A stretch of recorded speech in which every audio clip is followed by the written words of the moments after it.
Tara Phillips, where are you? All right, for allowing me an opportunity to be here. And let me just say that the man sitting to my right, when we first met each other, we couldn't stand each other, and and and he told me I was crazy. Now he was right on that. So about that night, about 11 o'clock, he called me. I didn't know who it was, and he said, "Harold," he said, "I was thinking about what you were saying today. You ain't crazy. You're right." So we started that. But the question, uh, as we know, it says, "Do you feel like the legacy of the civil rights movement is recognized and respected in Chattanooga? Why? Why not?" Well, first of all, I just want to yield to the panel members who are from Chattanooga to start off with that. And if I have something to add, I will, but I'm not from Chattanooga. So the panel, in respect to them, they're from Chattanooga. So if they would speak to the questions as it relate to Chattanooga, and if I have a comment, I will do that. Okay. Well, since Harold handed it to me, Yeah. I said I have my doubts whether anything black people have done in America has been respected. I have my doubts, and I have proof of that also. I have worked all my life to try to prove that we have contributed a great deal to this country. And you're looking at some of it now. I am the curator of this museum, you see. And this is not the only museum I've done. I started in my home. I didn't know whether it was going to work or not.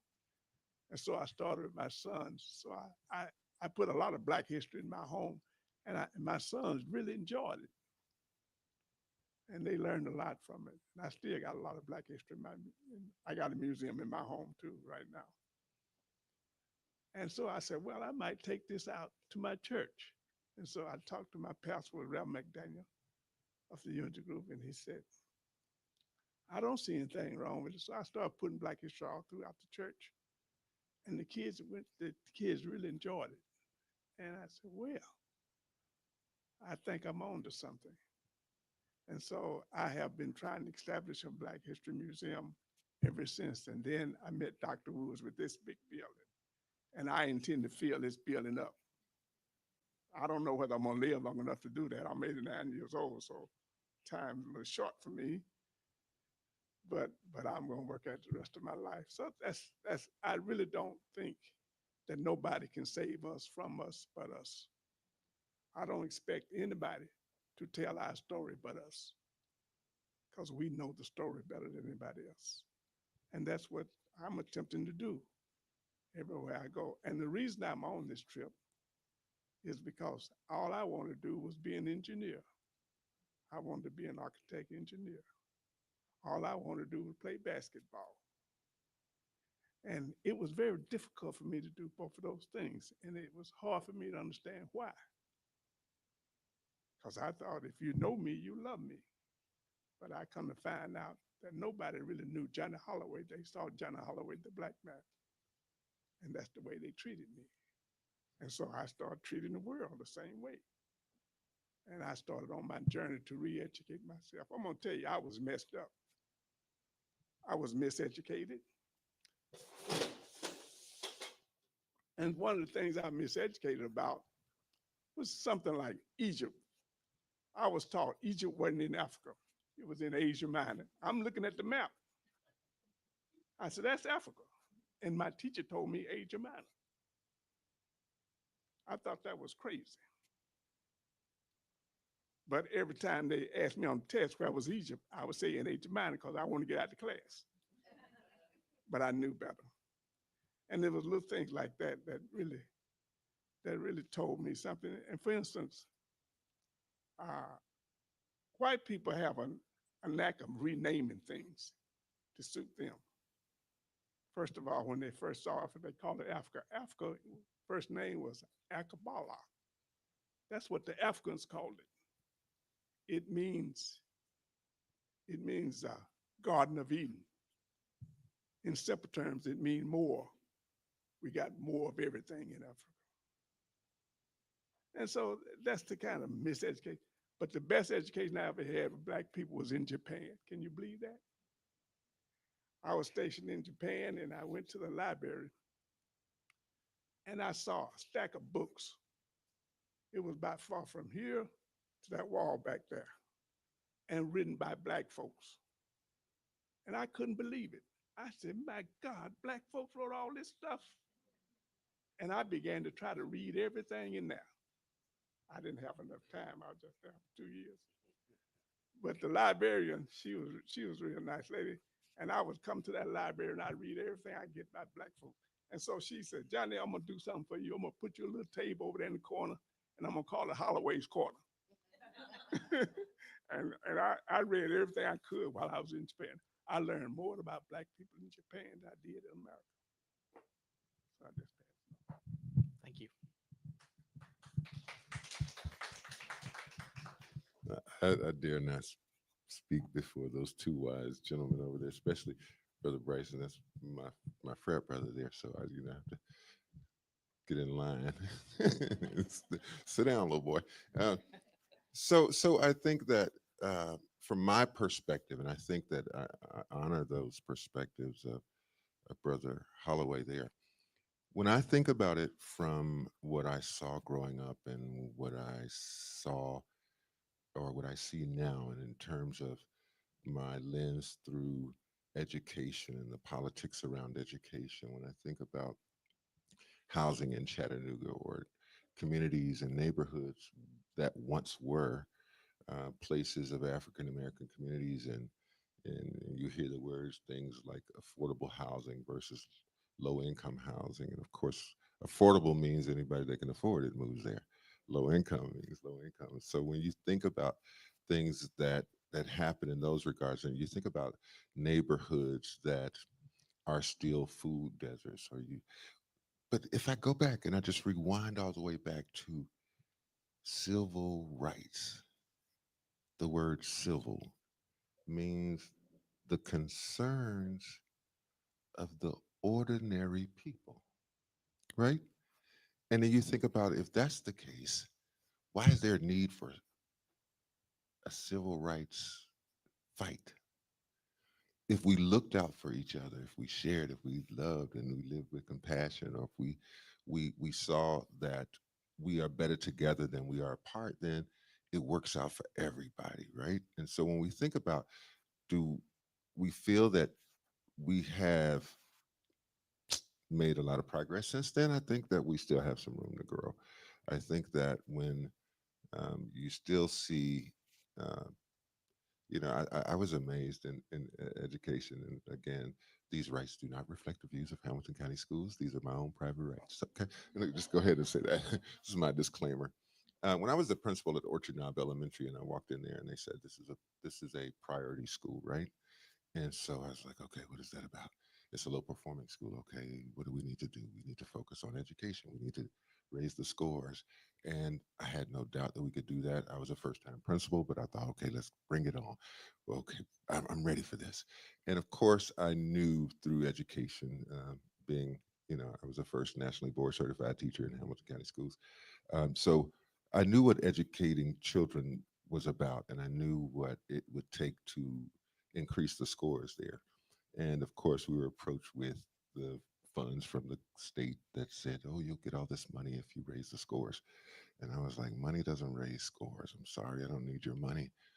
"Oh, yes, you do. You need the money." But no, I don't. I don't need the money. And so we started raising the scores. And so I get a visit by a person. I'm gonna be very vague with these descriptions. I get a visit by a person locally and says, "Well, Thurkill, if you all don't slow down, you're going to miss out on the money." And then I got a call from the state that said, "Thurkill, if you all don't slow down, you're going to miss out on the money." And I was like, what is this game about this money? I'm talking about educating these little black kids to make sure that they can show progress. It became quickly apparent to me that it wasn't about raising the scores so much was it about using this school as a conduit for funds from the federal government to ensure that if I keep the scores low, I help the district get money for positions. Again, these are my opinions and some of my own thoughts after seeing what I saw. And so I was a little disheartened to think that, wait a minute, it's not about kids. It's about politics. It's about, wait a minute, why don't they do other schools like this? Why is it that when I look across the country, this happens quite often in neighborhoods of Black and brown children? Well, wait a minute, this is not just something Chattanooga thought of. When you think about redlining, when you think about all these other things, and you think about certain zip codes in Chattanooga, it's almost like it's a systematic design. And then you go back to saying, why? How does this benefit the whole of humanity? How does it benefit all of us when one group is marginalized or one group? So I think that in order for us to even go back and look at what we think about this civil rights legacy, we're thinking about the civil rights legacy of a marginalized group of people. But what about the homeless people? What about the just all the other marginalized groups that have those same civil rights, the concerns of the ordinary people? And how have we addressed those? And what grade would we give ourselves as a city, not just with Black and white relations?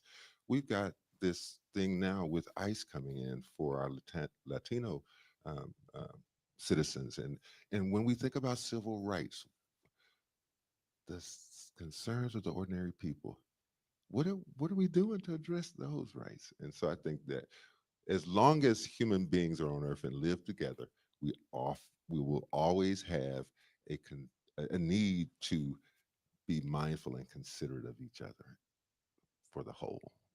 Thank you.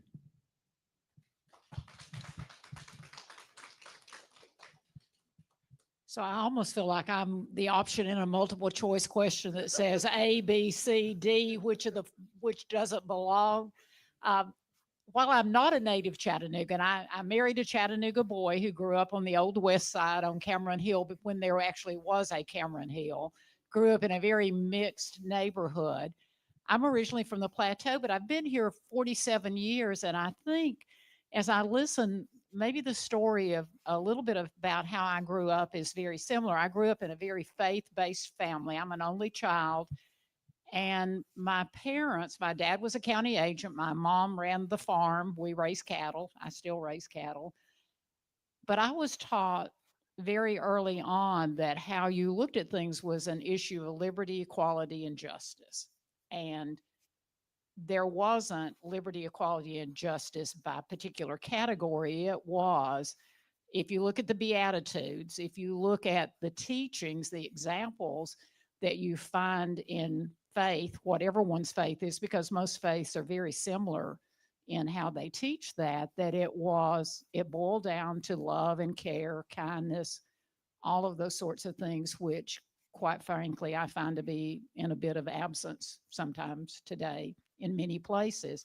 And as a historian, I have taught for 52 years. I'm so glad to know that you're a little bit older than I am, because I was sitting here thinking I was the oldest person on the panel. Frederick and I have known each other forever with Pleasant Gardens and several other. Yes, I'm feeling better a little bit about it. But so, I tell folks, I graduated from high school in 1969. I was 16 at that point. I graduated from college in 72. I was 19 when I started teaching. I remember very much the day in April of 68 when Dr. King was assassinated. And I remember my family's reaction, my community's reaction. And I remember that legacy, and I go into classrooms now. I teach in the JROTC programs. I teach community classes. And what I find so often when we talk about the legacy of civil rights is people are uncomfortable sometimes talking about civil rights, because I'll go in, and I came to Chattanooga in 1978. One of the very first friends that I made was a guy that some of you probably remember by the name of Harry McKeldin. who then introduced me to John Franklin, who then introduced me to Booker Scruggs, and we were all sort of working with the city and education. And I said, talk to me about the Chattanooga story. So the group from Howard that had staged the sit-ins, I sat down, Lehman Pierce, that whole group, and talked about the level of courage it takes to confront a society where the law says these are rights. I mean, I've taught constitutional law forever. That was my favorite part of law school. And so the Constitution says this, but the manifestation of what the law says is an ongoing fight. I'm not sure that it's less of a fight today than it was in 1968. I don't know how many more years I have left to fight with all of this. But my great concern about all of it is I go into whether I'm going in, I started to say to churches and synagogues, but that's not true. If I go into certain churches, the history is known. But I'll talk about Reverend McDaniels and the Supreme Court lawsuit that allowed him to serve on the county commission, the unbelievable courage to take on the entire state of Tennessee to be able to do that. I'll say, I drive across the C.B. Robinson Bridge. Someone talked to me about C.B. Robinson. We forget so easily and so quickly those who have been giants in the fight.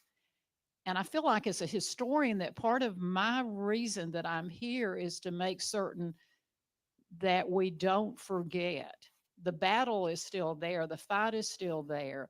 But the legacy of civil rights is, I think we've been fighting since the beginning of time.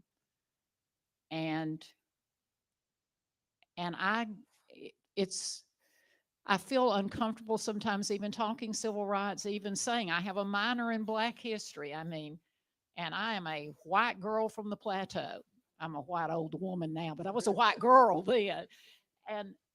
But the fight is the same, whoever we are, whatever gender, whatever race, whatever ethnicity and everything. At the end of the day, we're all equal children. But we have to know where we've been, where we've come from.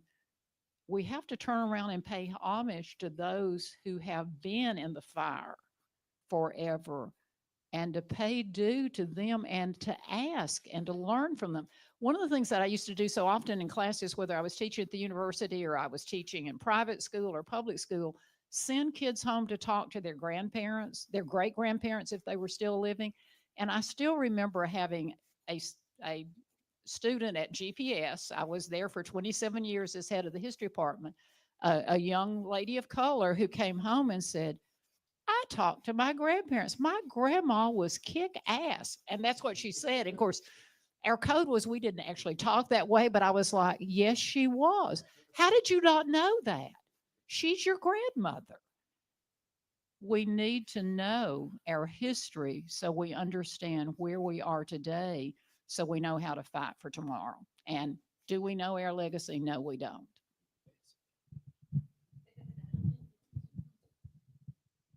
First of all, let me just ask you a question. How many of you all know what a Kroger sack is? Yeah. That was my first job, 5 years old, cotton field. I know all about it. I've seen it, experienced it. So I want y'all to know. I used to hate white folks to my heart. I had reasons why, though. I won't go into all that, but I love you now. I love everybody. One of the things that I have learned as it relates to civil rights, that it's not about civil rights and racism, it's about human rights. And throughout the dawn of civilization and the cradle of civilization, for some reason, human beings have always tried to get an upper hand on other human beings.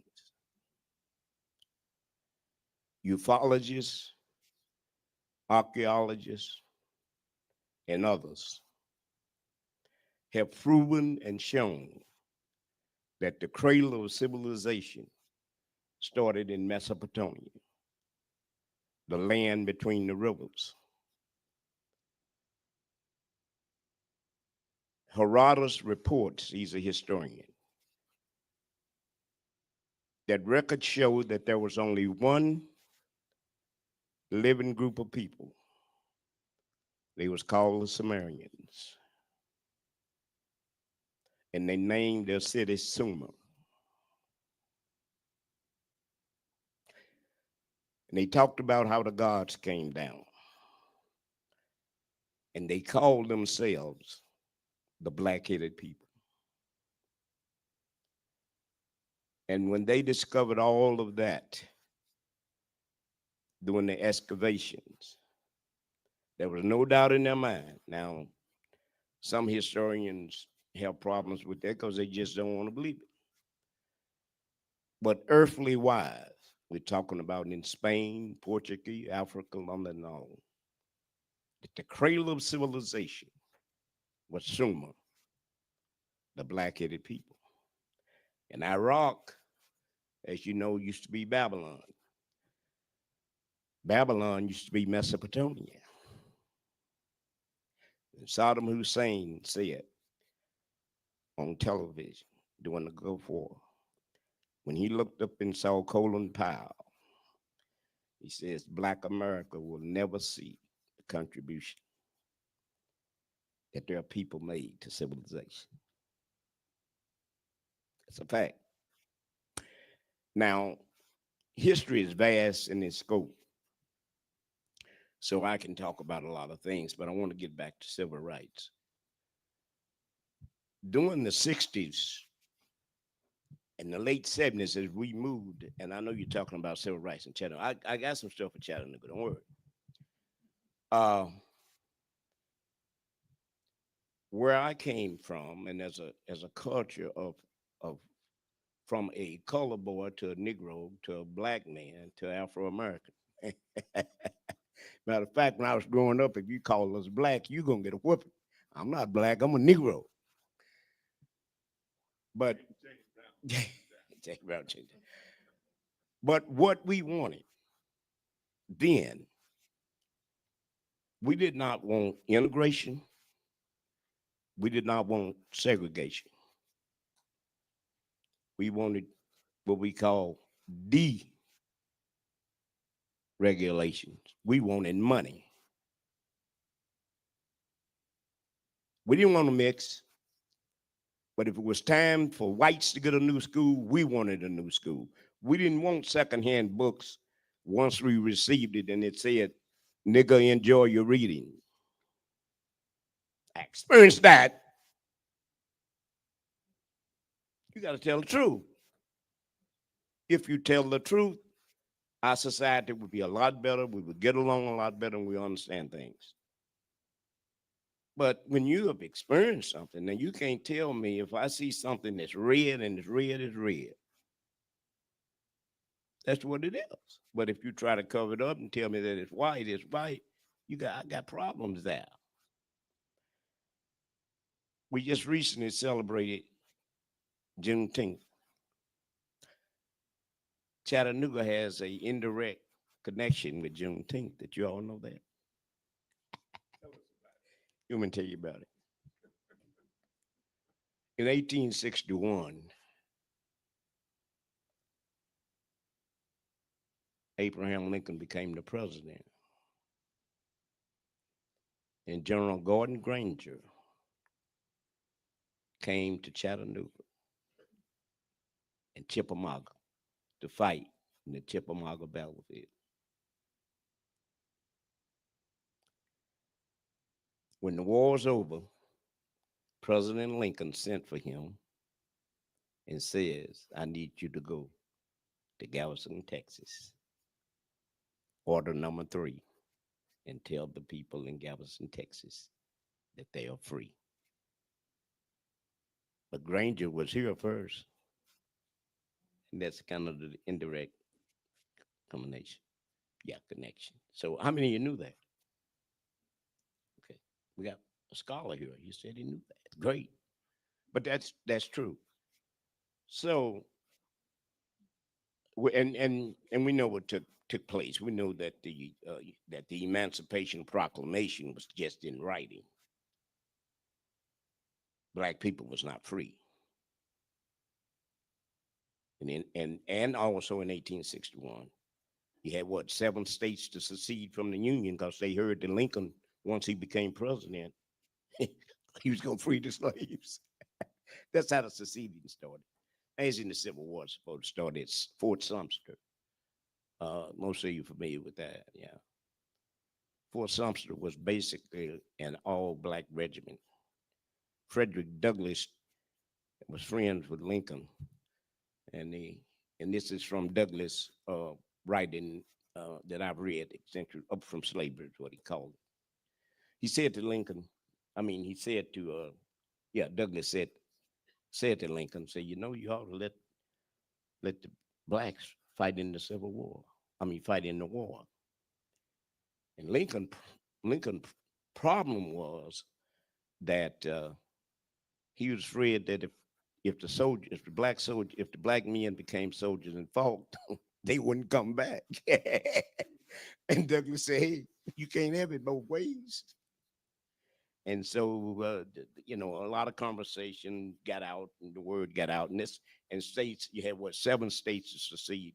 I think Tennessee became the 8th or 9th state to secede from the Union. But basically, that's what happened. And I just wanted to kind of throw that in as it relates to Tennessee. Like I said, history is vast. How many of you know a gentleman by the name of James Barber, Reverend Barber? Heard of him? Okay. I want to just read something briefly here, since you all are my students. I said I don't want to misstep. I'm not going to read a lot, okay? On April 12, 1918, the Chattanooga Daily Times, and years are important with history, 1918. It was the Chattanooga Daily Times, now called the Chattanooga Times Free Press, published an article titled what? Lincoln Park opens June the 1st. Reverend Barber came here in 1926. His wife and him opened what they call the Newton Schools. The Newton Schools actually came out of Germany. Those schools was for low income and kids who was not able to go to public schools. That's how the Newton Schools came about. But anyway, to just be briefly here, and I won't say a lot about it, Reverend Barber and Spencer Macaulay and C.T. Thompson worked together to get Lincoln Park. And that's with that. I got a lot more to say, but I'm gonna pass it on you, man. I can go now. I can go all night. So next question is for Mr. Holloway. You said that you wanted to be an engineer and a basketball player. So what or who actually pulled you into the movement? And could you give us a sense of when you're getting involved in activism in Chattanooga, what that was like, what the life was like at the time? Well, I was pulled into the movement through a bunch of events that I had no control of. I call it divine intervention. The first one started in high school. During the integration period, we were trying to get ready for integration. I think I was in the 11th grade at the time at Howard. And we had what we call school exchange between black schools and white schools. City High School and Howard High School was exchanged. We have change students, and we go up there and see what they did at City High School, and they come over and see what we do at Howard. And I saw the word calculus on the bullet, but I couldn't even pronounce it. I said, "What is that word?" And they said, "I said calculus." Kept trying to pronounce it. I finally got it out, and they said, "That's math." Well, I'm a math major, and I really perked up then. I said, "What kind of math is that?" So somebody told me, I said, "We don't have that at Howard. What's wrong?" And then I come to find out we didn't have trigonometry at Howard. And I took all the math at Howard, and I still had some time at Howard. So I wanted to take the next phase of math, and which was trigonometry. And so I asked Miss Blackshear, what do we have to do to have trigonometry at Howard? I think I was in 11th grade at the time. And she said, well, you have to have at least 17 students. Well, I was in the class with all the math students, so I started organizing. I went and asked all students, I said, why don't we all say we want some more math? And they said, yeah, we like to see what trigonometry is all about. So I went to back to Miss Blackshear and said, Miss Blackshear, I got 17 students. That's what we do next. Well, you go to your principal and tell him. And so I went to Mr. Oh, what was his name? I can't come up with his name now. Davenport. That's our principal name, Davenport. I went to Mr. Davenport and said, Mr. Davenport, we'd like to take some trigonometry at Howard. And he got all shook up. And I couldn't understand that. All I want to do is take math. And so he said, well, you got to have a teacher. And so I went back to Miss Blackshear. I said, Miss Blackshear, can you teach calculus? Trigonometry? She said, yes. I went back to Mr. Blackshear. Went back to the principal, Davenport. Mr. Davenport, I got a teacher. And now Davenport got to go to the board. Now he got to go to the white people. Now Davenport is really shook up.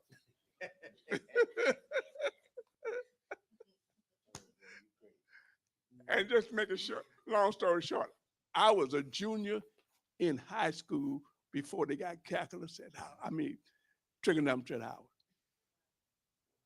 But every time I came home, I went out to Howard and said, where are we on this math thing now? We got to have trigonometry out, wherever.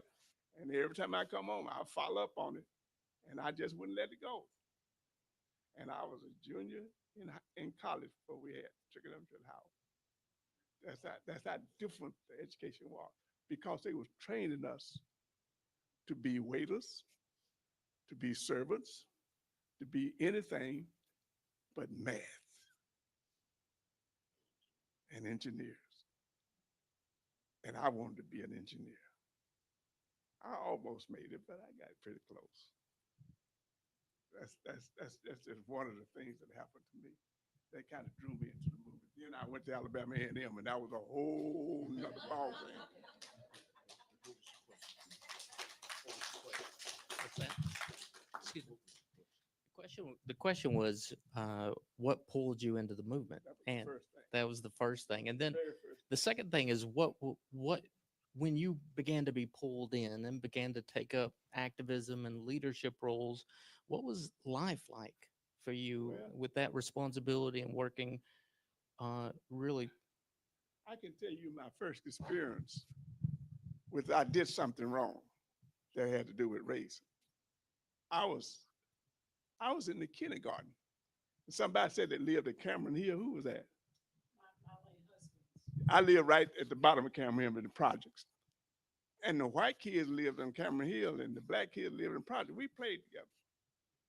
And we would have these great big old cardboard boxes and we'd slide down Cameron Hill. And so me and this white boy would just slide down, little bit of kids. And we slide down the hill. And so I looked up and it was kind of late. And my mother always said, you have to come home and have lunch now. My mother always gave us lunch. So I said, you want to have lunch with me? He said, yeah. I take this white boy home with me to have lunch. And I'm telling you, if you leave children alone, everything will be all right. And so when I walked in the house with this white boy, I saw an expression on my mother's face that I never saw before. And I couldn't understand it. But I knew I had done something wrong, but she fed both of us. But I never carried him back. I never carried him back. I knew I'd done something wrong, and I had talked to my mother sometime about that later. And she kind of said, yeah, you were wrong. But those are some of the experiences. But Alabama A&M was a real education.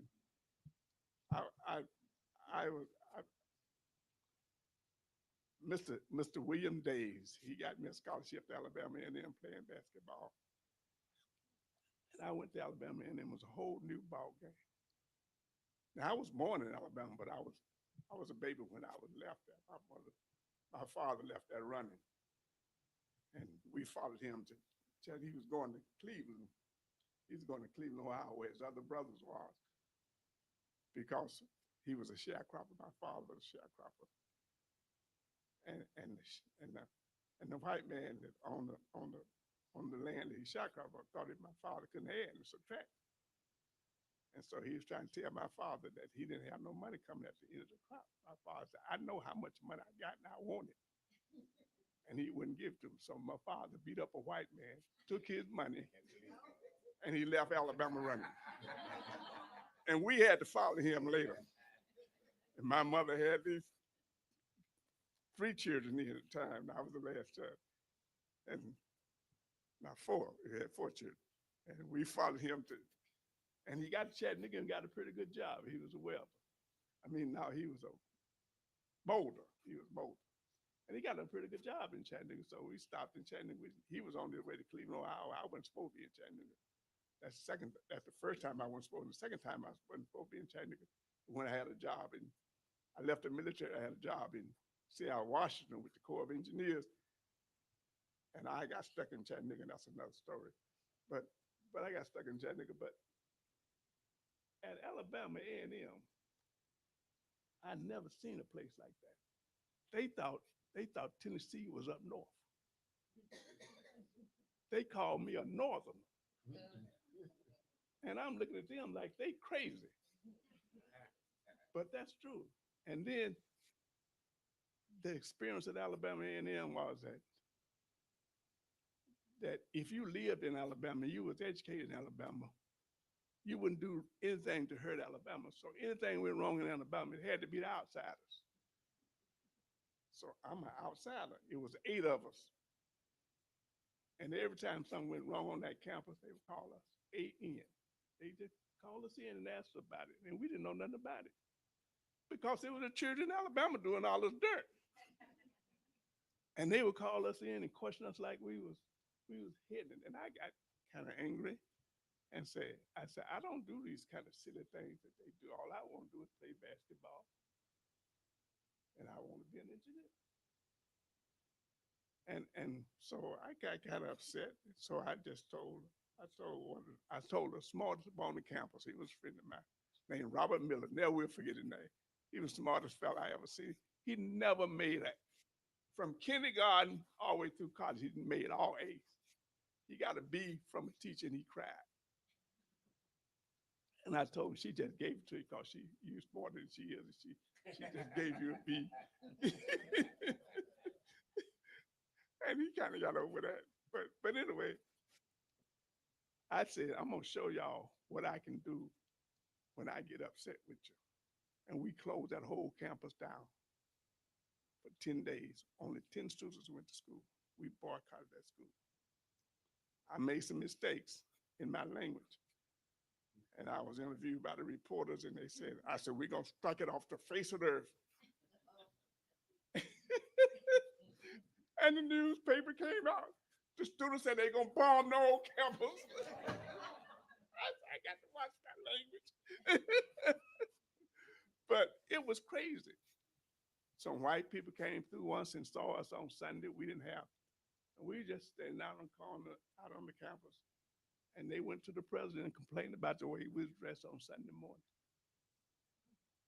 And they called a student body meeting to tell us what the white people was concerned about.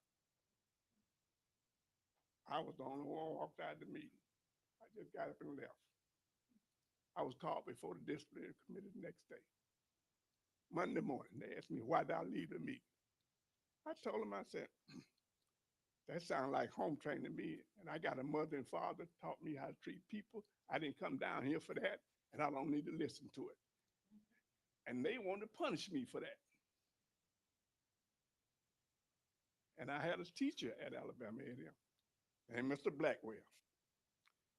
He was a lawyer, and he was the Southeast Regional Legal Director lawyer for Dr. King. And so he was teaching us political science. And we had a political science book written by Alabama professors for our Alabama students. and it wasn't nothing but a propaganda book. And every student in Alabama had to read that book that went to college. Every student, and that's a lot of money for some professor who wrote that book. I want to get back to you. It's about the money, man. And so Dr. Blackwell said, you got to buy this book by law. That was the law in Alabama. You had to buy that book. He said, you go buy the book, bring me the receipt, I give you a seat. You bring that book in my room, I'm gonna flunk you. That's what he told us. He said, I'll give you the text when you get here. You know what he gave us? Constitution of the United States of America. That was our book. And that man taught me more about the Constitution of the United States than anybody I ever heard of. That's when I know so much about the Constitution of the United States right today. And I love Dr. Blackwell.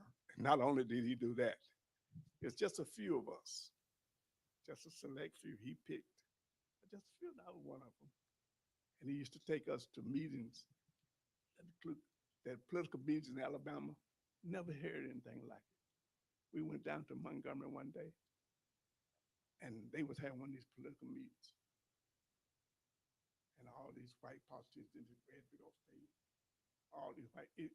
Have anybody ever been to the University of Tennessee when they get ready to play football? And you know, 2 hours before the football game, they have a cheering section, right? And the ground is shaking about 3 or 4 blocks away from the stadium.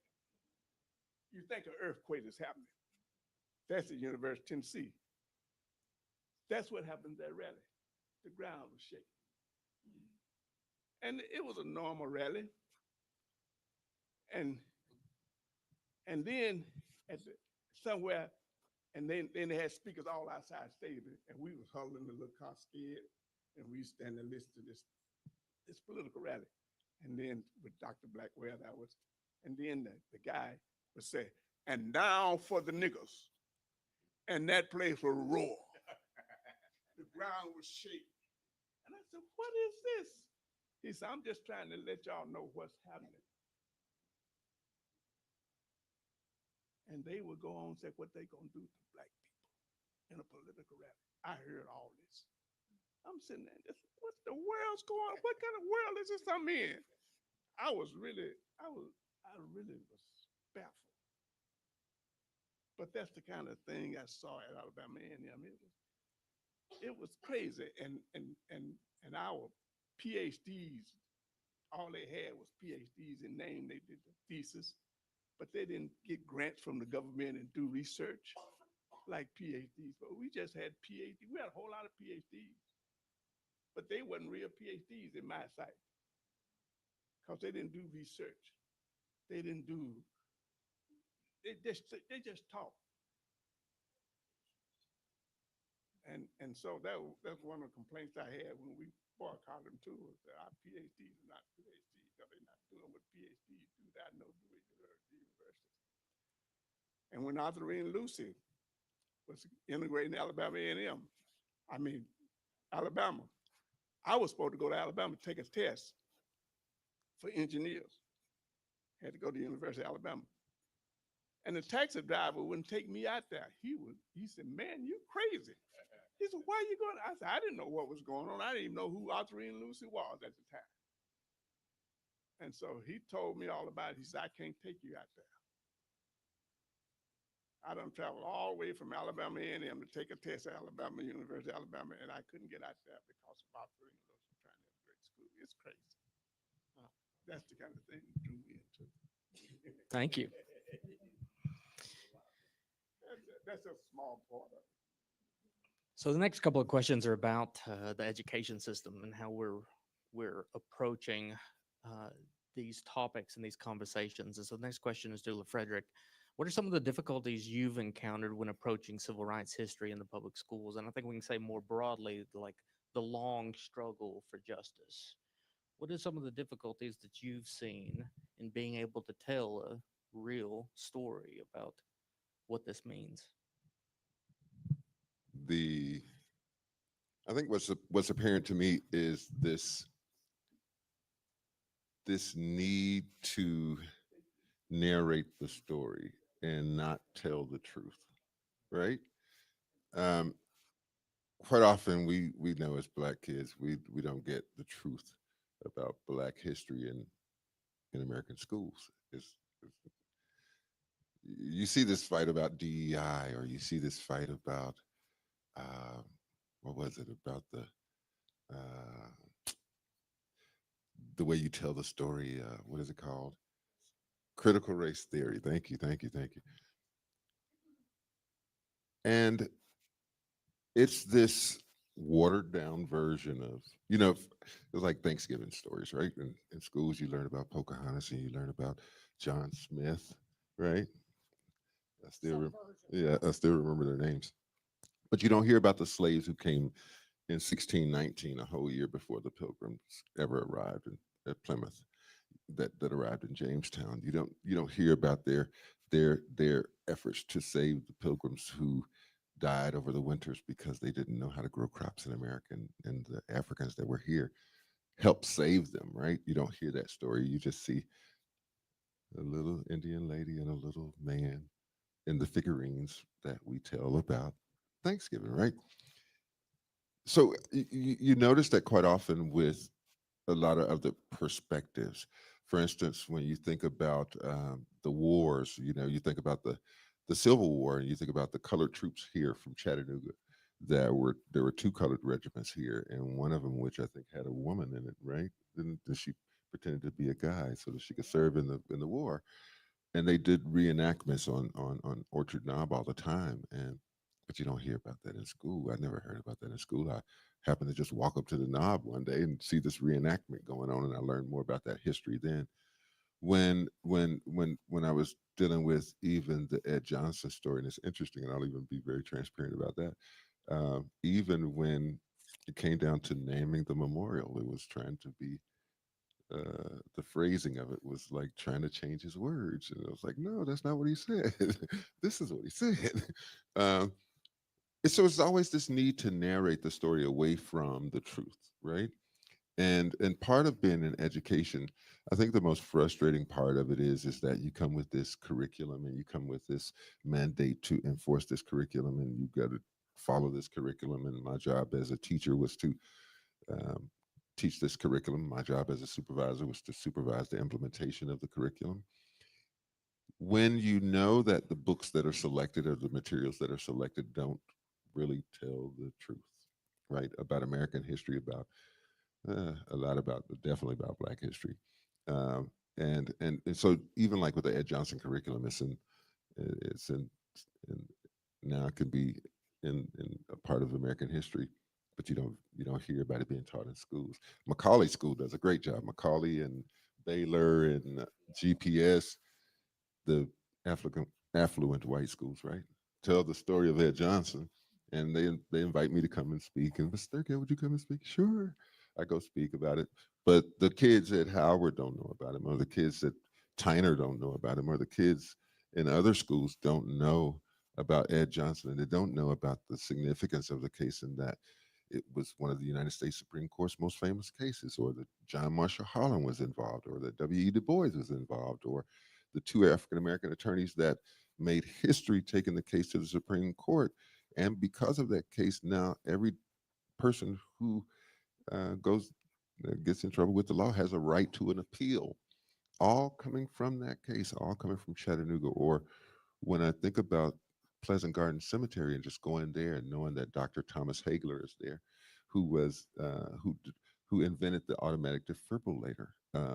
When you think about some of the Buffalo soldiers that are there, you think about the Scottsboro boys that are there, and the story that's told about the Scottsboro boys. And of course, that's not the right true story, but you get this watered down version of it.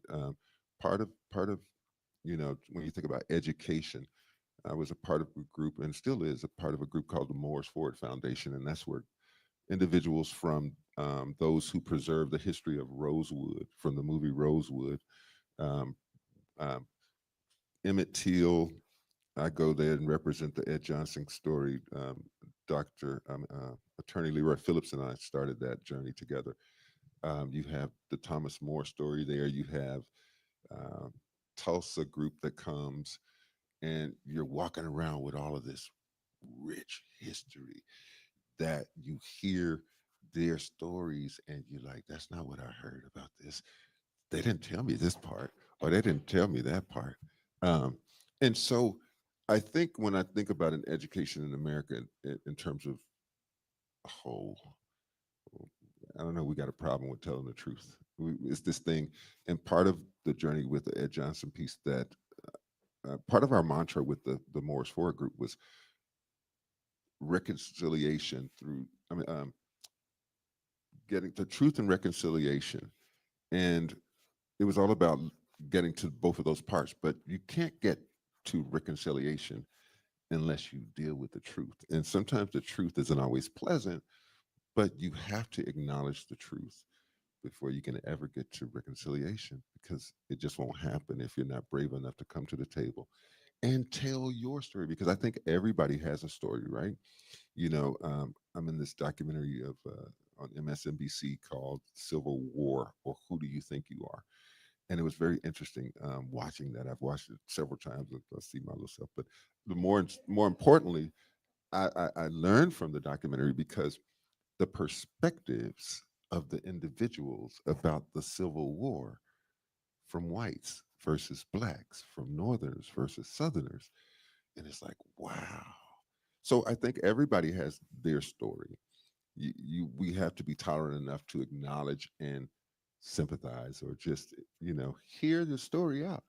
And because I think that assumptions fall on both sides. I think that we make preconceived notions about different people, whether you know e- even within blacks, you got the light skin versus dark skin, or you got the the good hair versus the bad hair. You know what I'm talking about? That's, but that's, so it's ingrained in us as people to always, as Brother Bryson, one of Brother Holloway said, to be competitive, to compete with each other, to want to have the one up on each other. And so I think just being honest and telling that story, telling the truth, and being compassionate about acknowledging each other's journey and their perspective is what we need to do in terms of American education and the education system.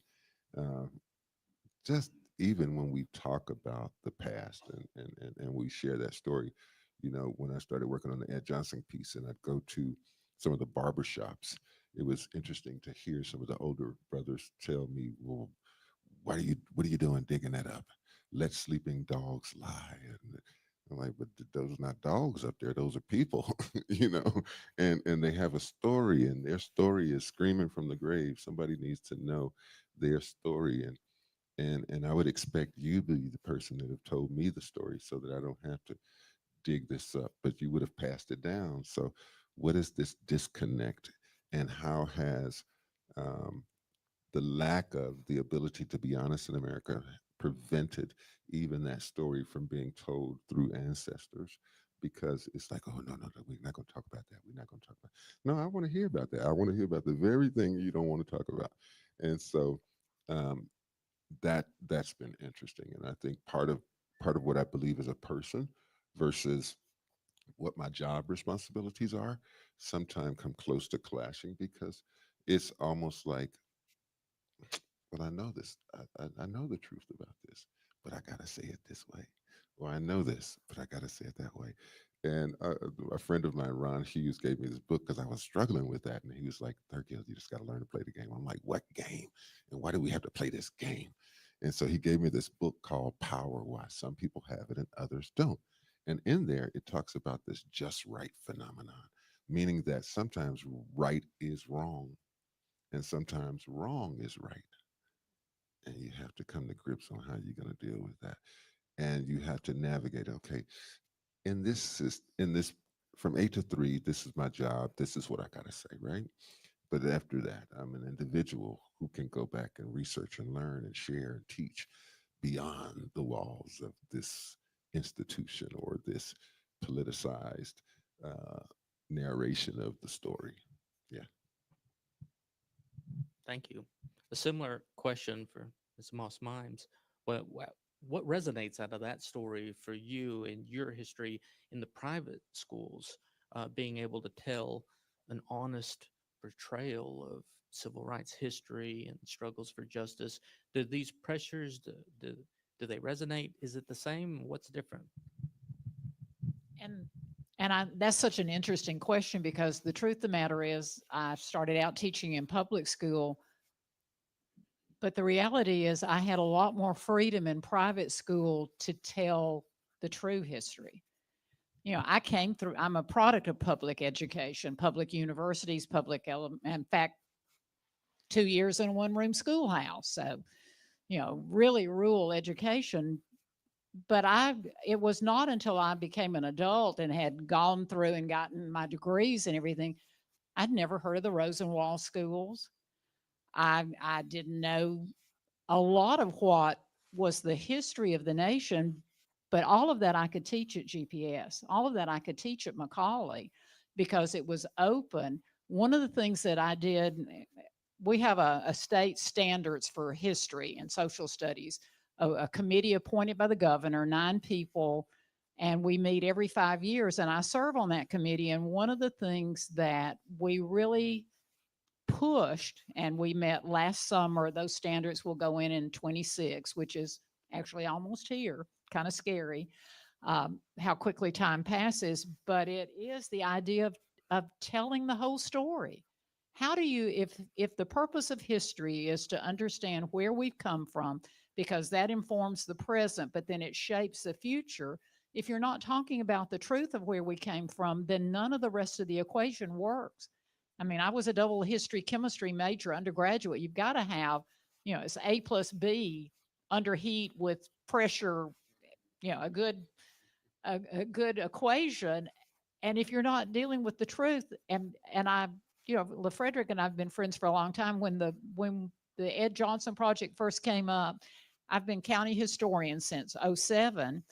And I got calls from elected officials. I got calls from community leaders saying, Linda, what do you think about this? And I said, it's a story that needs to be told. It's the first criminal court case that went to the United States Supreme Court. I mean, that's paramount, if for no other reason. And then if you factor into it an innocent man, a sheriff who shirked his duty, allowed him to be taken out. And it was interesting, the same thing that you heard from the older men in the community was what people said, yeah, but if we talk about it, then everybody's going to get upset and we're all going to feel bad. And we just don't need to talk about things that upset people. And I thought, you know, how do you change things until you acknowledge what needs to be changed? And how do you learn? I mean, every time I go to Pleasant Garden, I think about Ed Johnson. Every time I walk the Walnut Street Bridge, I think about Ed Johnson, and I think about, you know, it's a difficult story to tell, but I think about him saying, I die an innocent man. And having no control, and that lack of control, I think, is what we talk about when we talk about telling the whole historic story. Is there are always those people who are in power and have control, and there are always those who are acted upon. And until we get to the point that it is indeed, as you said, a human rights issue, not really a civil rights issue, until we get to the point that we recognize that to ever get to a point that we treat each other as equals, we have to understand what we've done in the past to accentuate inequality, and whether that's male, female, race, gender, you know, ethnicity, whatever. And it's interesting that because in the private schools, you have a lot more control over your curriculum. I taught constitutional law. I taught Middle East history. I taught civil rights. I taught modern American presidency, things that are not necessarily part of the public school curriculum, but they're counted for college credit. They get you into whether it's UT or Harvard. And we don't always have that ability in the public schools because there is a prescribed curriculum. And we need to have more freedom to tell the truth. We need to have more freedom to bring into our classroom those who have been a part of that history. Me telling the story was one of the, I know a lot of you know John Edwards, who has the Chronicle. John and I consider ourselves to be siblings. He and my husband were together in Vietnam in 1968, 69. And I would bring John into my class to talk about he's in Vietnam, serving, fighting for his country as a little boy, having grown up with his father being a classmate of John Lewis, having marched in Nashville as a pre-teen, then off to Vietnam. And while he is in Vietnam fighting for this nation, his father, who is attempting to help with the civil rights movement in Chattanooga, their house is firebombed. And I so often would say, John, talk to me, talk to my students, explain to them. So you're someone for whom the Constitution was not fulfilling the rights that you should have had under the Constitution. Forget 13th, 14th, and 15th Amendments, freedom of speech, all of those sorts of things that are part of the Bill of Rights. You're there fighting to extend democracy to another part of the world while your parents are at home paying a price for advocating for equality in Chattanooga. And he said, you know, I didn't know about it exactly when it happened because my father knew that I would be devastated to learn that. But people need to know those sorts of stories. We have to know the story so we can change the narrative to a truthful narrative. And we need to, my belief is that in the education system and on the standards committee, I'm sure people got tired of me saying it. We need to understand that the majority of the people who are in the classroom teaching want to teach. There are easier ways to not make a lot of money.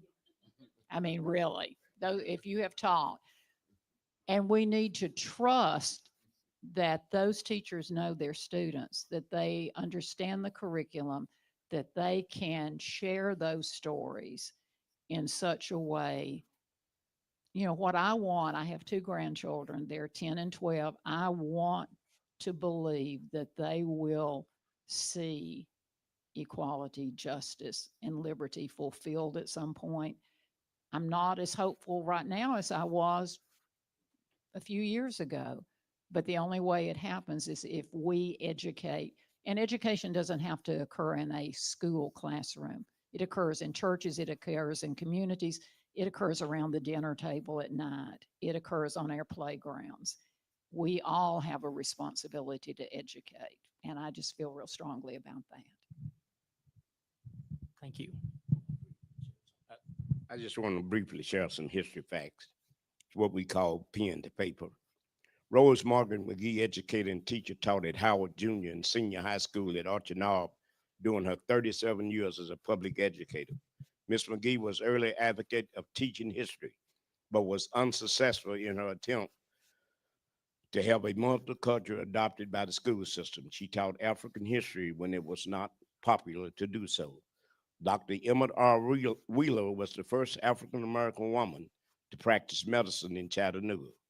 Bishop Mary Franklin Lewis Key founded the Keith Bible Institute in Ooltewah, Tennessee. William Wilson helped to establish the African-American branch of the YMCA, which was housed at the corner of Georgia Avenue and East 9th Street. The branch grew out of Wilson's idea to establish a place where African-American men could go to read and spend leisure time. Attorney S.L. Hutchison had fought successful for admission to the Georgia bar. He set up practice in Chattanooga in 1881. That's why I told you years are important. And within a year, ventured into politics. Dr. O.L. Davis Dennis, graduate of Meharry College, was the first Black woman to graduate from Dillon School in the South and the first to set up practice. When Dr. Davis returned to Chattanooga, she opened her office in the James Building on East 9th Street, now Martin Luther King Jr. Boulevard. Noah W. Patterson had been in offering a dozen years when he came to Chattanooga from Floyd County, Georgia. When he was 20, Pardon enrolled in Howard High School. He graduated 5 years later, entered law school. Pardon was admitted to the state Supreme Court in 1894 and the U.S. Court in 1895. Randolph Miller was a journalist who learned printing skills under the tutelage of Adolph Arch, then publisher of the Chattanooga Times in 1898. Miller began editing and publishing his own paper, The Blade. In 1905, Miller was leading advocate of boycotting the transit line in Chattanooga to provide African Americans with alternative transportation. Edward Howard, a native of Chattanooga, Tennessee, was among the founders of the Black Panther Party from Chattanooga, Tennessee. He lived in Santa Rosa, California before his death at the age of 80. Howard, widely known as a big man because of his size, did not have the high profile of Bobby Seale, Hugh P. Newton, or Everett Cleaver as the Black Panther, which was formed in Oakland, California. But as the group deputy minister of information, Howard was often quoted when the prominent memos was on trial. One of the original founders of the Black Panther was from Chattanooga. Pen to paper is what we call it.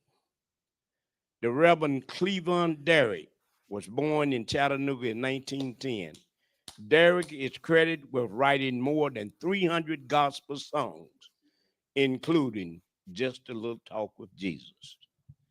J.D. Fluggin moved to Chattanooga in 1883. I keep telling you, years are important. You didn't think that was going on in 1883 with black people, did you? 1883, as a railroad worker, Flagon established a family grocery. The business became so successful that he left the railroad after 16 years to oversee his enterprise as an entrepreneur. William Jesper Hale, educator, was principal of East 5th Street School. He was tapped to become the first president of Tennessee A&I University. Later became Tennessee State, was from Chattanooga, Tennessee. Mary Walker was a former slave, and we know who realized the value of learning how to read. At the age of 117, she enrolled in Chattanooga area literacy movement and learned to write and work arithmetic problems. In 1966, the United States Department of Education certified her as the nation's oldest living student. G.W. Franklin moved to Chattanooga from Rome, Georgia in 1894 and established a mortuary enterprise which his family continued to operate, and we know that. Bessie Smith was born in Chattanooga in April 1894 in the community called Blue Goose Hollow at the foot of Cameron Hill. Now, and I'll be now in 1946. See, nothing is new under the sun. A lot of I tell a lot of young people, you Johnny come latelys. We all know Paul Robeson, right? The famous Paul Robeson. Robeson, I'm sorry. Well, we charged genocide. The petition was also presented to the Office of the United Nations General Secretary in New York City by a delegation led by artist and actor Paul Robeson. Notable signatories of the landmark case including W. Du Bois, Harry Haywood, Claudia Jones, and Paul Robeson Jr., just to name a few. They charged the United States with genocide and took it to the United Nations. But there's a lot of things that's involved. But I want to say this, and then I'm going to be quiet for today. There's some books that I would just like to recommend. And I don't know if you can still get this book. but it's a report on the Bandung Conference in April 18, 1955. Now that was one of, I was in graduate school at Washington University. And by the way, you was talking about education, Dr. Robert L. Williams and I was a good friend. He's the one who challenged the education system about bias testing. One of the examples he gave was that there's a little boy who, when he go to take the test and the ball rolls down the alley. The white boy go take the test, the ball rolls down the alley. Which alley are they talking about? The white boy is talking about the bowling alley. The black boy is talking about the alley in the back of his house. Now, who's right? Who's right? But anyway, Williams went on to do that. But yeah, the black dollars. But Richard Wright, the color curtain. How many of you familiar with, heard about that, the Bandung Conference? Arafat was there. Sadat, a lot of the, people heard about him late. But one of the things that conference was about was, it was called the color curtain. And the author, Richard Wright, experienced reverse racism. And how did he describe how he experienced it? When he walked into the hotel lobby there in Indonesia, in Bandung, he was at the end of the line. And a gentleman up front who was checking people in told him to come on up front because he looked like them. And the other reporters had to stand in line. Reverse discrimination. Ducks like ducks, don't they? And here's a book. Ladies, everybody should read it. The Failure of Integration, How Race and Class Are Undermining the American Dream by Cheryl Cation. How many of you all heard of that book? Came out a few years ago. The Failure of Integration, How Race and Class is Undermining the American Dream.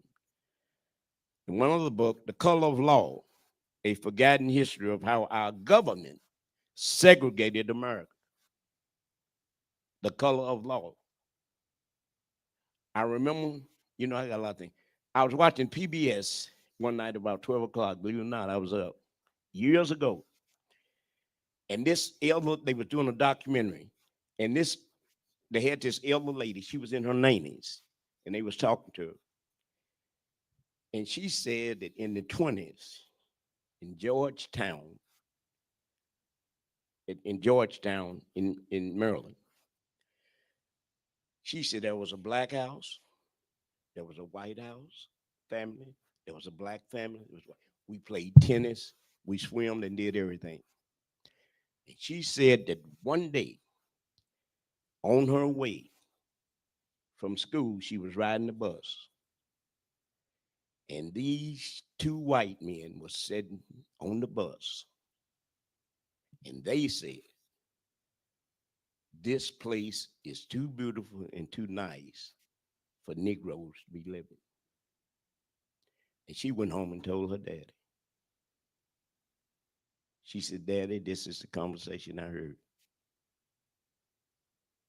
So see, when people have lived through things and heard things, and then people try to control the narrative and say things like that don't happen. Things happen. But anyway, here you go, man. Boy, I could tell you something.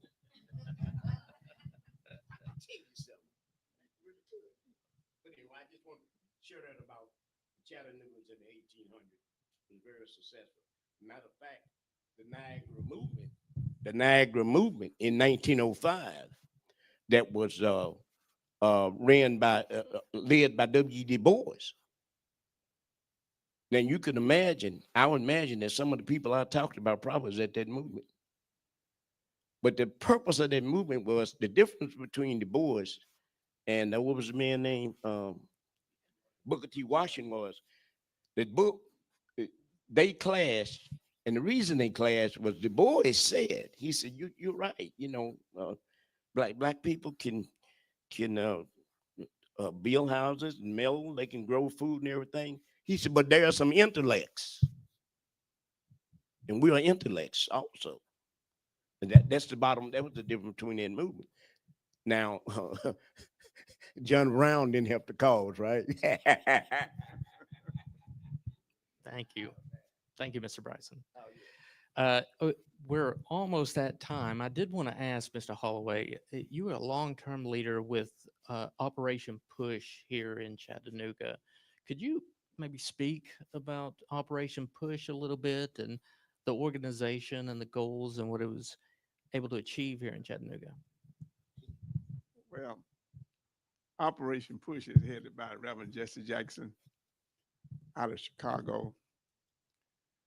And we established that organization here in Chattanooga over my objections. Because I wrote a paper when I came back from the military for Reverend Wright, trying to say how we need to organize the Black community.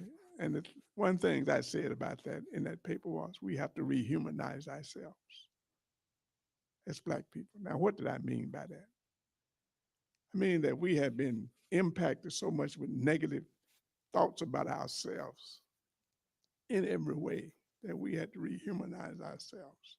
I gave you some examples of what happened to me as a little boy. I used to clap for Tarzan. Can you imagine that? I used to clap for Tarzan, beating up the Africans. Tarzan was the only guy in the whole African nation could talk to the animals. Black people been with them animals all the time. They never could talk to them, but Tarzan came along by some freak of nature, and he was able to talk to the animals. That was crazy, but I believed it. And I want to tell you something that happened to my oldest brother. He was a teacher on the Indian reservation. I'm telling you, we have to rehumanize ourselves. And he was required to show the cowboys and Indian movies to the Indians' children. And just as I clapped for Tarzan when he was beating up all the Africans, them little Indian children would clap for the cavalry when they came and ran the Indians away. And them little, and he just quit. My brother just got up and walked off the job. He says, I'm tired of this crap. And I said, why did you walk off, man? You supposed to tell the children the difference. He said, I wasn't thinking like that, man. He said, I was just tired of it. He just left. My oldest brother just left. Just quit teaching. And he loved to teach. And then some other things happened that I like to share with you what I feel about America, reason we are where we are today, why we the failure we are. There's some things we never did do at the right time. We never recognized, we never had a reconciliation of slavery. Never did. We never had a reconciliation of the Civil War. Brothers fought brothers, families fought families, blacks fought whites, whites fought black. But we just quit fighting and we went our own way, carrying that same old crazy philosophy we had before we started fighting. And we carried it on the day. That's the mistakes we made. And now, then we had the integration of the Army by Truman.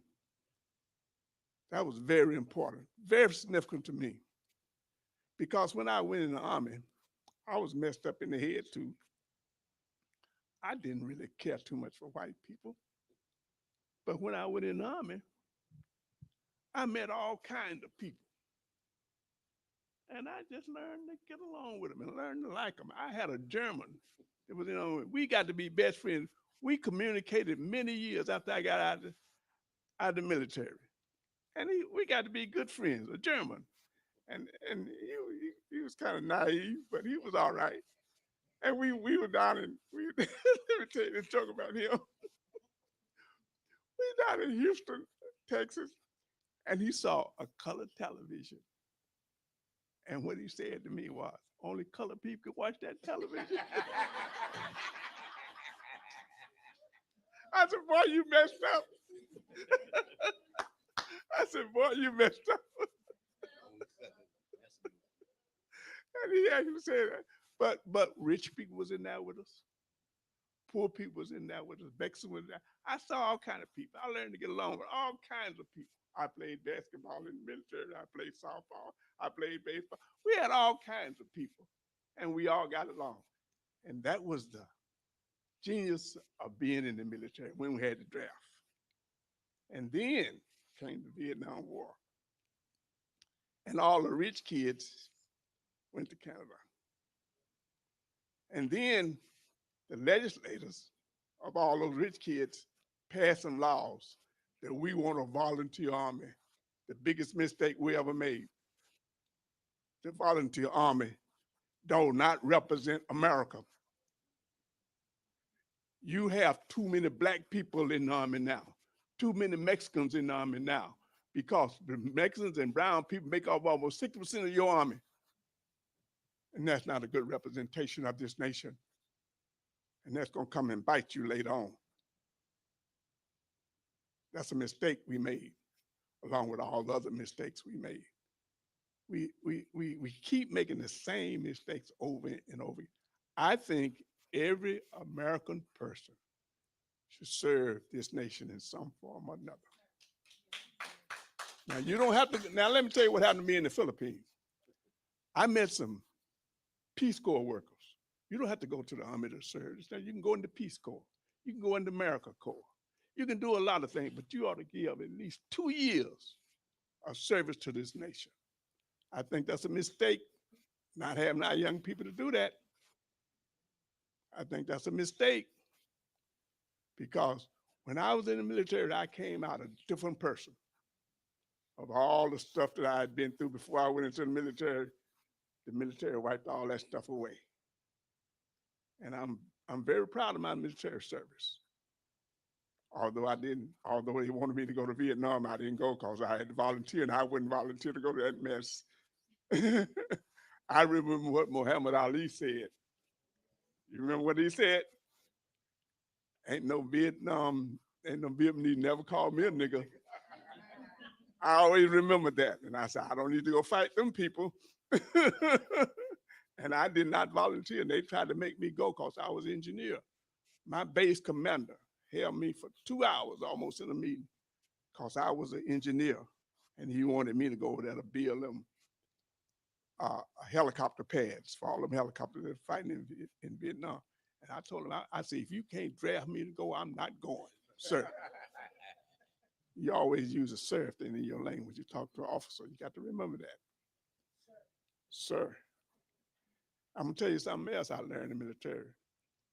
Everywhere I've been, the first thing I do is learn what the rules and regulations are. When I was in the military, I bought the UCMJ, Uniform Code of Military Justice. That tells you what the laws are in the military, what you can do and what you cannot do, what you would get put in jail for, and what you won't go to jail for, and how to avoid jail. I read that book, and I had that book over my bunk in basic training. And every officer that came through our barracks, every last one of them stopped at my barracks and said, who is this Air Force barracks? Because I had that UCMJ standing up over my back. And every one of them saw it. And they would always ask about, who is this Air Force? Because I had the law of military justice. I read it through and through, and I know it just like I know the Constitution. And I also knew my rights. I knew how to protest too. But that's very important. You always learn where you are, what the laws are. So you know how to stay within the laws, but you know what your rights are. I just want to say one of my reasons I got in history, Malcolm X. He wasn't, you know what Malcolm said? History rewards our research. And when Malcolm went to Mecca, he realized that it's people of color is what it's about. That's why he became a changed man. People of all colors was in Mecca from different areas of the earth. And Malcolm said, well, wait a minute, something's wrong with America. Because everybody over here is nice. Different colors. But history rewards all research. And I never did get that. And when I started getting into history, I always reflect back to Malcolm. You got to put pen to paper, not to the computer, not to the internet, but hardcore research from the Library of Congress, from the Cairo Library in Cairo. Those are places you got to go. Hardcore research, and you get the truth. Yeah, let me get out of my history mode here, man. Thank you. Thank you. Can we get an applause for the panelists? Thank you all so much. And another applause, and can we show thanks to Alton Park Development Corporation, Dr. Woods, for allowing us to be hosted here this evening for this discussion. Thank you so much. All right. And with that, we will end. Thank you all so much for coming out, for being a part of this discussion. And please take a moment to look at the wonderful resources that have been developed here. Certainly.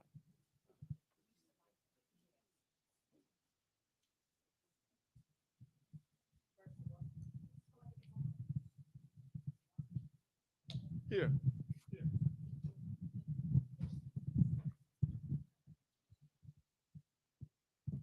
First of all, it's a distinct honor and privilege, and I'm speaking on behalf of Alton Park Development Corporation, to have all of you here tonight, these distinguished panelists that we have, just outstanding. All of you are scholars in every sense of the word, and we have all been truly blessed. Have we not been blessed? We've been truly blessed tonight. And you talked about some folks who are very close to me and very dear to my heart.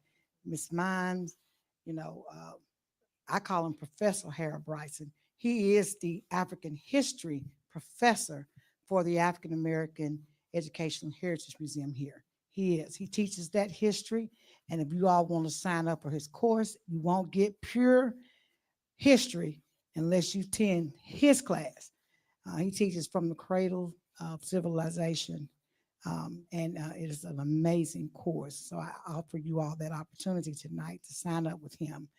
And we are truly blessed to have the oldest civil rights activist alive in Chattanooga is Mr. Johnny Holloway. Yes, he is the curator for this amazing African American museum. So what you're seeing here in this museum is the results of his work and his time that he puts into this museum. And Mr. Edward, John Edwards, what you're seeing in the gallery tonight is the exhibit of the African American inventors and inventions. And that is a contribution of the Mary Walker Foundation, which he is the president of. So what you're seeing tonight, and it'll be on display all the way throughout the month of July, is some of the best. And he's got a whole lot more than this. It just wasn't enough room in this museum to put everything in here. But I think he's put together some of the most important African-American inventors.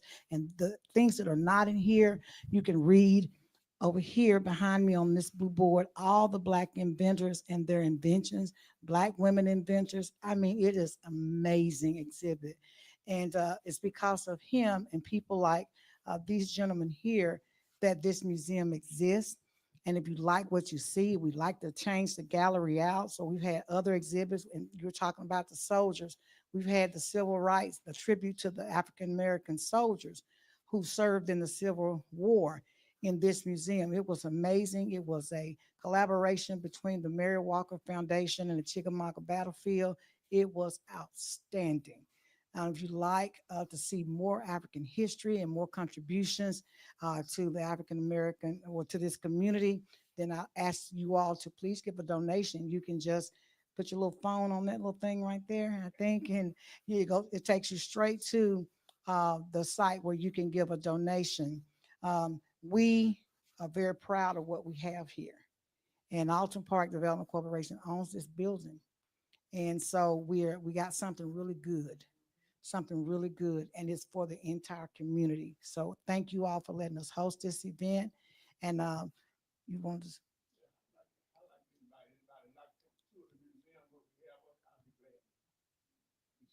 Yeah, now that's a treat.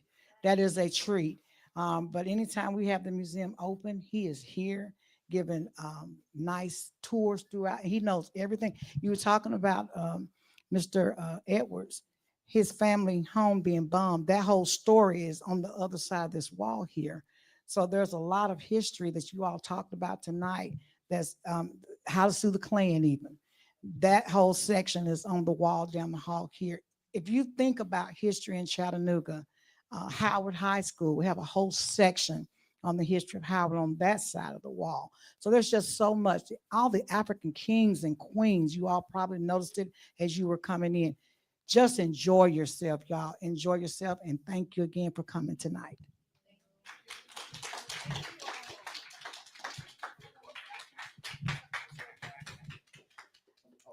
Just to reiterate, thank you very much for coming. And if you did not sign in when you arrived, please do that. We're just trying to capture who all came to our event tonight. Again, we would love if you would donate to the Alton Park Development Corporation for letting us use the space here. And also, if you liked these events that we do as Tennessee Democracy Network, you could give us a little bit of money too, so we can keep doing this for you. And again, have a great night, and thank you for coming.